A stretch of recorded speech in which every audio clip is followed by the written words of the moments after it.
Hi everyone. आज हम पढ़ते हैं सॉल्युबिलिटी के बारे में and solubility of solids in liquid. तो बच्चों, आपने कभी देखा होगा कि अगर आप 1 ग्लास ऑफ वाटर लेते हैं तो उसमें आप शुगर ऐड करना चाहें, आप 1 स्पून ऑफ शुगर ऐड कर सकते हैं 1 ग्लास ऑफ वाटर में, 2 स्पून ऑफ शुगर ऐड कर सकते हैं, 3 कर सकते हैं, 4 कर सकते हैं, 5 कर सकते हैं, लेकिन एक पर्टिकुलर लिमिट तक कर सकते हैं। लाइक 5 स्पून ऑफ शुगर अगर आपने ऐड कर दी तो क्या होगा, 6th जो स्पून डालोगे आप शुगर की वो ऐड नहीं होगी। क्यों नहीं होगी? क्योंकि वो जो है वो नीचे जाके बैठ जाएगी पानी में, वो डिज़ोल्व नहीं होगी। तो ये क्या हुआ, ये क्या होता है? तो बच्चे, यही होती है सॉल्युबिलिटी कि एक पर्टिकुलर अमाउंट में, एक पर्टिकुलर सॉल्वेंट में कितना सॉल्यूट ऐड हो सकता है, मैक्सिमम कितना सॉल्यूट हम ऐड कर सकते हैं एक पर्टिकुलर टेम्परेचर पे और एक पर्टिकुलर प्रेशर पे। अब वो सॉल्वेंट तो फिक्स ही रहेगा कि जैसे मैंने पानी ग्लास का जो पानी है, 1 ग्लास पानी लिया, वो सॉल्वेंट तो फिक्स रहेगा। अब टेम्परेचर और प्रेशर डिसाइड करता है कि कितना हम अपना वो सॉल्यूट ऐड कर सकते हैं। तो जो मैक्सिमम अमाउंट ऑफ सॉल्यूट होता है ना किसी भी एक पर्टिकुलर सॉल्वेंट में at a specified temperature and specified pressure, वो क्या होती है बच्चे? सॉल्युबिलिटी होती है। अगर मैं डेफिनेशन की बात करूं तो ये होती है, solubility of a substance is its maximum amount that can be dissolved in a specified amount of solvent and a specified temperature. Is it clear? Yes, it is. अब ये सॉल्युबिलिटी किस पे डिपेंड करती है? सबसे पहली बात ये है कि ये सॉल्यूट पे डिपेंड करती है। सॉल्यूट पे क्यों डिपेंड करती है? हो सकता है कि आपने जो शुगर ऐड की हो वो ज़्यादा डिज़ोल्व होगी हो। सॉल्ट अगर लेते हैं तो सॉल्ट की सॉल्युबिलिटी कम होती, या फिर उल्टा भी हो सकता है। तो कुछ भी केस हो सकता है। और हो सकता है कि अगर आप पानी की बजाय अगर आप बेंजीन लेते एज अ सॉल्वेंट तो वो डिज़ोल्व ही नहीं होता, जो हमारा शुगर या सॉल्ट है वो डिज़ोल्व ही नहीं होता। तो ये सॉल्वेंट पे भी डिपेंड करता है कि सॉल्यूट पे डिपेंड करता है और सॉल्वेंट पे डिपेंड करता है, और टेम्परेचर पे भी डिपेंड करता है। आपने देखा होगा, अगर मैं गर्म पानी के अंदर मैं अगर अपना सॉल्ट या शुगर डाल देती हूँ तो वो जल्दी डिज़ोल्व होता है, तो वो जल्दी सॉल्युबल हो जाता है। तो क्या हुआ, टेम्परेचर पे भी डिपेंड किया। पर दीदी, हमने ये कभी नहीं देखा कि प्रेशर पे कभी डिपेंड करता हो। ये क्यों नहीं देखने को आया? आज इसके बारे में भी पढ़ेंगे। अब बच्चे, इसके सब टॉपिक पे आते हैं, solubility of a solid in a liquid. तो वही जो हम डेली यूज़ में एग्जांपल लेते हैं, सॉल्ट को ऐड कर दिया वाटर में, शुगर को ऐड कर दिया वाटर में, तो ये इजी टू अंडरस्टैंड है, इसलिए सबसे पहले मैंने यही टॉपिक लिया है। अब बच्चे, जैसे बात करते हैं like dissolves like, what does it mean? इसका मतलब ये हुआ कि अगर आप पानी के ग्लास में सॉल्ट या शुगर को ऐड कर देते हैं तो इजीली डिज़ोल्व हो जाते हैं। हाँ जी, हो जाते हैं, बिल्कुल हो जाते हैं। लेकिन अगर हम सॉल्ट या शुगर की बजाय हम एंथ्रासीन या नेप्थलीन लेके चलें, वो वाटर में डिज़ोल्व नहीं होते हैं। हो जाएंगे? नहीं होंगे, जबकि वो बेंजीन में डिज़ोल्व हो जाएंगे। सिमिलरली बेंजीन में शुगर और सॉल्ट क्या होते हैं? डिज़ोल्व नहीं होते हैं। तो ये क्या हो रहा है बच्चे? देखो, जैसे सॉल्ट है, सिंपल कॉमन सॉल्ट लिया, वो कॉमन सॉल्ट क्या होता है? NaCl होता है, हमें पता है। हमें ये भी पता है कि एक आयनिक मॉलिक्यूल है, आयनिक मॉलिक्यूल है, तो ये पोलैरिटी क्रिएट हो जाएगी कि ये पॉजिटिव साइड है, ये नेगेटिव साइड है। और H2O क्या है? H2O भी एक पोलर मॉलिक्यूल है। तो जो पोलर होते हैं वो आपस में क्या कर जाते हैं? डिज़ोल्व कर जाते हैं। वो आपस में क्या कर जाते हैं? मतलब उसके अंदर मिल जाते हैं। और जो नॉन पोलर है, जैसे कि एंथ्रासीन, नेप्थलीन, ये डिज़ोल्व होंगे नॉन पोलर में ही। किसमें? बेंजीन में। और कोई भी नॉन पोलर जो हमारा होगा, जैसे CCl4 हो गया, उनके अंदर नॉन पोलर में ही डिज़ोल्व होते हैं। आगे इतनी बात तो आपको इस लाइन का मतलब समझ में आया, लाइक डिज़ोल्व्स लाइक का मतलब? Very nice. अब इसके बाद बात आती है हमारी डिसोल्यूशन की। डिसोल्यूशन क्या होता है बच्चे? जब हम सॉल्यूट का अमाउंट इंक्रीज करते हैं सॉल्वेंट में, वो हमने पढ़ा था डाइल्यूशन, वो क्या नाम है, जब हमने कहा था कि सॉल्यूट का अमाउंट सेम रखेंगे पिछली क्लास में और सॉल्वेंट का बढ़ा देंगे, उससे हमने कहा था डाइल्यूशन। लेकिन जब हम अपना सॉल्यूट का अमाउंट इंक्रीज कर रहे हैं, लाइक हम अपना शुगर को और डिज़ोल्व कर रहे हैं, एक शुगर सिरप है, तो अगर हम उसके अंदर और शुगर डाल रहे हैं तो शुगर क्या हो जाती है, डिजॉल्व हो जाती है ना। तो इस प्रोसेस में क्या होता है, जो कंसंट्रेशन ऑफ द सोल्यूशन है, देखो कंसंट्रेशन हमने कल पढ़ा था कि कंसंट्रेशन, जैसे मोलैरिटी ले लेती हूँ, मोलैरिटी क्या होती थी, number of moles of solute divided by volume of solution in litre, यही होती थी। अब बच्चे क्या हो रहा है कि ये जो number of moles of solute है, अमाउंट ऑफ सॉल्यूट बढ़ा रहे हैं ना, तो ये इंक्रीज कर रहा है, तो जाहिर सी बात है कंसंट्रेशन भी इंक्रीज करेगी। तो ये क्या होता है, डिसोल्यूशन वो प्रोसेस होता है जिसमें सॉल्यूट क्या करता है, डिसॉल्व करता है। डिसॉल्व करने के प्रोसेस को किसी भी सोल्यूशन में डिसॉल्व करने, किसको डिसॉल्व करने के, सॉल्यूट को डिसॉल्व करने के किसी भी प्रोसेस, किसी भी सॉल्वेंट में, उस प्रोसेस को कहते हैं डिसोल्यूशन। और इसके चलते आपने देखा कि कंसंट्रेशन क्या हो जाती है, इंक्रीज हो जाती है। इसके बाद जो बात आती है बच्चे, इसके बाद एक टर्म आती है क्रिस्टलाइजेशन। अब जैसे मैंने जो सबसे पहले एग्जांपल दिया था उसमें मैंने ये बताया था कि अगर आप 5 स्पून ऑफ शुगर डाल देते हैं एक ग्लास ऑफ वाटर में तो वो डिज़ोल्व हो जाएगी, 6th वाली डिज़ोल्व नहीं होती है। पर बच्चे अब मैं आपको इनसाइड स्टोरी बताती हूँ। इनसाइड स्टोरी ये होती है बच्चे, जैसे यू कीप ऑन डिज़ोल्विंग इट, तो क्या होता है, वो जो 6th स्पून ऑफ शुगर थी ना, वो तो डिज़ोल्व हो जाती है, लेकिन हमें तो शुगर वहीं पे ही पड़ी दिखती है। वो ये होता है कि जो अंदर सोल्यूशन के अंदर जो सॉल्यूट पार्टिकल्स थे ना शुगर के, वो क्या हो जाते हैं, बाहर वाले सॉल्यूट पार्टिकल से टकरा के बाहर आ जाते हैं, यानी कि सॉल्यूशन से वो बाहर आ गए। क्या हुआ, जैसे डिसोल्यूशन में तो वो घुल रहे थे, अब घुले हुए जो बाहर आते हैं ना, उन्हें क्या कहते हैं, क्रिस्टलाइजेशन कहते हैं। उन्हें क्या कहते हैं मेरा बच्चा, क्रिस्टलाइजेशन कहते हैं। Is it clear?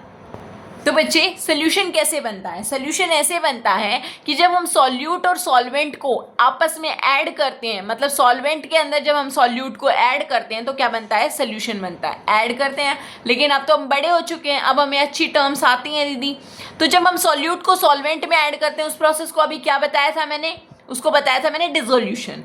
तो मैं यहाँ क्या मैं ये लिख सकती हूँ कि जब सॉल्यूट को सॉल्वेंट में ऐड करके सॉल्यूशन बनाते हैं, उस प्रोसेस को क्या कह देते हैं, डिसोल्यूशन कह देते हैं। चलो, इसके बाद जब सोल्यूशन से, जो सोल्यूशन में सॉल्यूट पार्टिकल्स थे वो निकल के बाहर आ जाते हैं, बाहर के सॉलिड सॉल्यूट पार्टिकल्स से टकरा के कोलाइड करके, तो उस प्रोसेस को क्या कह देते हैं बच्चे, उसको कह देते हैं क्रिस्टलाइजेशन। उसको कह देते हैं क्रिस्टलाइजेशन। अब ये डायनेमिक इक्विलिब्रियम किस बला का नाम है, ये बहुत सिंपल है। कैसे, जब हमारा रेट ऑफ डिसोल्यूशन, अभी बताया था क्या होता है डिसोल्यूशन, और रेट ऑफ क्रिस्टलाइजेशन इक्वल हो जाते हैं, तब हमारा जो स्टेट बनता है उसे कहते हैं डायनेमिक इक्विलिब्रियम। क्या बोला आपने, मैंने कहा जब rate of dissolution is equal to rate of crystallisation, तब जो स्टेट आती है उसको क्या कह देते हैं, डायनेमिक इक्विलिब्रियम कह देते हैं।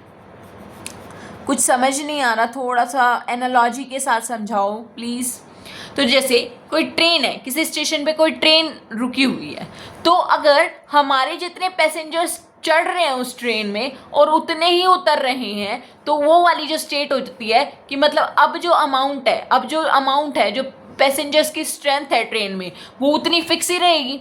तो सिमिलरली डायनेमिक इक्विलिब्रियम में क्या होता है कि जो सॉल्यूशन में जो कंसंट्रेशन है ना, वो तो फिक्स रहती है, लेकिन जो वो डिसोल्यूशन का प्रोसेस होता है कि जितने सॉल्यूट पार्टिकल्स ऐड हो रहे हैं हमारे सॉल्वेंट में, उतने ही सॉल्यूशन से क्या होते हैं बच्चे, निकल के बाहर आ रहे हैं। तो उसे क्या कह देते हैं, डायनेमिक इक्विलिब्रियम कह देते हैं। अब सैचुरेटेड सोल्यूशन क्या होते हैं, ये तो बहुत सिंपल है, ये तो हम 9th क्लास से पढ़ते आ रहे हैं, पर फिर भी मुझे पढ़ाने दो क्योंकि ये भी सिलेबस में है। सैचुरेटेड सोल्यूशन वो होते हैं बच्चे जिसमें कि अगर मैंने जो सबसे पहला एग्जांपल दिया, मैं उसी से ही स्टिक रहूँगी क्योंकि वो इजी टू अंडरस्टैंड हो जाएगा आपके लिए। जब मैंने कहा कि 5 स्पून से ज़्यादा शुगर ऐड नहीं हो सकती उसमें, वो नीचे पड़ी रह जाती है, तो इसका मतलब वो सोल्यूशन क्या हो गया, सैचुरेटेड हो गया, मतलब no more solute can be added in the solution. लेकिन दीदी आपने तो बताया वो ऐड हो जाता है फिर बाहर निकल जाता है, लेकिन बात तो वही है ना कि जितनी कंसेंट्रेशन उसके अंदर होनी चाहिए उतनी है, मतलब और स्पेस नहीं है उसके अंदर किसी भी सॉल्यूट को ऐड करने का, तो वो क्या कहलाते हैं, हमारे सैचुरेटेड सोल्यूशन कहलाते हैं। जैसे कई बार जब टीचर हमें ज़्यादा पढ़ा देते हैं तो हम कहते हैं ना मैम से कि मैम वी आर सैचुरेटेड, अब हम और नहीं पढ़ सकते। सैचुरेटेड मतलब कि हम भर चुके हैं, थक चुके हैं, ठीक है। तो उसी में सोल्यूशन भी यही कहता है कि अब मैं और नहीं सहन कर सकता, अब मैं और ऐड नहीं कर सकता, तो वो वाला होता है हमारा सैचुरेटेड सोल्यूशन। अब जाहिर सी बात है, जो सोल्यूशन सैचुरेटेड होता है वही हमारा क्या दिखाएगा, डायनेमिक इक्विलिब्रियम दिखाएगा। क्योंकि जब मैंने कहा कि 6th स्पून ऐड हो जाती है लेकिन उसके बराबर ही निकल जाती है, तो वो वही वाला दिखाएगा ना कि जब वो पूरा हो चुका है सैचुरेटेड, तब वो कहेगा और नहीं ले सकता। आपने मेरे अंदर जबरदस्ती वो किया, वो आपने देखा होगा कि किसी ऑटो में कुछ लोग बैठते हैं तो एक साइड से वो ऑटो वाला भरता रहता है, दूसरी साइड से लोग निकलते रहते हैं, वो वाली सिचुएशन हो जाती है डायनेमिक इक्विलिब्रियम में। अब तो आपको समझ में आ गया होगा आई गेस। अब अनसैचुरेटेड सोल्यूशन क्या होते हैं, ऑपोजिट ऑफ सैचुरेटेड सोल्यूशन। क्या, जिसमें और सॉल्यूट ऐड कर सकते हैं। जैसे कि एक ग्लास ऑफ वाटर में मैंने 1 स्पून शुगर ऐड किया, अब दूसरी भी ऐड हो सकती है, तीसरी भी ऐड, तो वो अनसैचुरेटेड सोल्यूशन है। Clear? Minded students, sometimes students में गेट कंफ्यूज्ड दैट कि जो डायनेमिक इक्विलिब्रियम है दीदी, वो अनसैचुरेटेड सोल्यूशन में कैसे आएगा, वो तो अपने अंदर खाता रहेगा हमारे सॉल्यूट को। तो तभी मैंने ये बात मेंशन की थी, अगर आपने ध्यान नहीं दिया तो फिर से बोल रही हूँ कि जो सैचुरेटेड सोल्यूशंस हैं सिर्फ वही हमारे क्या शो करते हैं, डायनेमिक इक्विलिब्रियम शो करते हैं। प्लीज़, तो बच्चे अब solubility of solid in liquid में हम पढ़ते हैं इफेक्ट ऑफ टेम्परेचर। अब बच्चे होता ये है कि जब हमारा सोल्यूशन जो होता है या तो नियरली सैचुरेटेड बोल लो या फिर उसे ये बोल लो कि हमारा सोल्यूशन क्या है, डायनेमिक इक्विलिब्रियम में है, तब वो फॉलो करता है हमारा ले चैटलियर प्रिंसिपल। ले चैटलियर प्रिंसिपल दीदी पढ़ा तो है हमने, लेकिन हमें ध्यान नहीं है क्योंकि 11th क्लास में था ना, और जो बीत गया सो बात गई हमारे लिए। तो ले चैटलियर प्रिंसिपल, कोई बात नहीं, अगर नहीं आता तो दीदी is there to help you out. तो ये क्या कहता है, ले चैटलियर प्रिंसिपल के अकॉर्डिंग कि अगर कोई सिस्टम हमारा डायनेमिक इक्विलिब्रियम में है, अगर कोई सिस्टम हमारा डायनेमिक इक्विलिब्रियम में है तो वो डिस्टर्ब होना नहीं चाहता। उसको छेड़ोगे, मतलब अगर वो बच्चा राइट में जा रहा है तो उसको राइट में जाने दो, अगर राइट से आप लेफ्ट में लेके जाओगे तो दोबारा राइट में जाएगा। तो वो एक तरह से कह सकते हैं ढीठ बच्चा होता है डायनेमिक इक्विलिब्रियम, ये कहता है ले चैटलियर प्रिंसिपल। बट इसका रिलेशन इफेक्ट ऑफ टेम्परेचर से कैसे है, जैसे मैंने बताया आपको बच्चों कि सॉल्यूट प्लस सॉल्वेंट हमारा क्या बनाता है, सॉल्यूशन बनाता है। ये इक्विलिब्रियम में बात कर रही हूँ मैं आपसे, सॉल्यूशन बनाता है। अगर आपने अच्छा सपोज ये एक सपोज मैं एक एग्जांपल ले रही हूँ। सपोज ये एक एक्सोथर्मिक प्रोसेस है। अब आपको ये पता होना चाहिए कि एक्सोथर्मिक प्रोसेस होते क्या हैं। एक्सोथर्मिक प्रोसेस ये होते हैं बच्चे, एक्सोथर्मिक प्रोसेस पूरा लिख लीजिएगा, जिसमें क्या होती है, हीट इवॉल्व होती है, जिसमें होती है हीट इवॉल्व। अगर आप ऐसे सिस्टम में और हीट डालती हैं तो हमारे सिस्टम को क्या लगेगा, ओ आप प्रोडक्ट्स को बढ़ाना चाह रहे हैं, तो मैं क्या करूँगा, रिएक्टेंट्स को बढ़ाऊंगा, यानी सॉल्यूट प्लस सॉल्वेंट की इस डायरेक्शन में मूव करूँगा। तो यानी कि कौन सी डायरेक्शन हुई है, क्रिस्टलाइजेशन वाली डायरेक्शन हुई है, तो वो क्रिस्टलाइजेशन शो करने लगेगा, वो हमारा सोल्यूशन नहीं बनाएगा, बैकवर्ड मूव करेगा हमारा सोल्यूशन। और इन केस ये हमारा होता है एंडोथर्मिक प्रोसेस। एंडोथर्मिक में क्या होगा, एंडोथर्मिक प्रोसेसेस वे होते हैं जो यूज़ करते हैं हीट को, जो क्या करते हैं बच्चे, यूज़ करते हैं। तो हीट जो होती है इसमें हीट होती है सॉल्यूट की, मतलब रिएक्टेंट की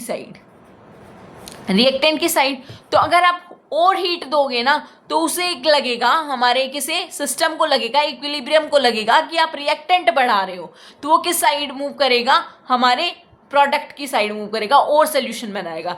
जब हम शुगर सोल्यूशन बनाते हैं ना तो वो क्या होता है, एंडोथर्मिक प्रोसेस होता है। अगर हम हीट देते हैं उस सिस्टम को तो वो क्या समझता है, तो वो और ज़्यादा मतलब जल्दी क्या करता है, रेट ऑफ डिसोल्यूशन क्या हो जाता है, फास्ट हो जाता है, क्योंकि वो प्रोडक्ट बनाना चाहता है, सोल्यूशन बनाना चाहता है। वो क्रिस्टलाइजेशन को फेवर नहीं करता, फेवर करता है पर उसका जो रेट होता है कंपैरेटिवली वेरी लो होता है as compare to rate of dissolution.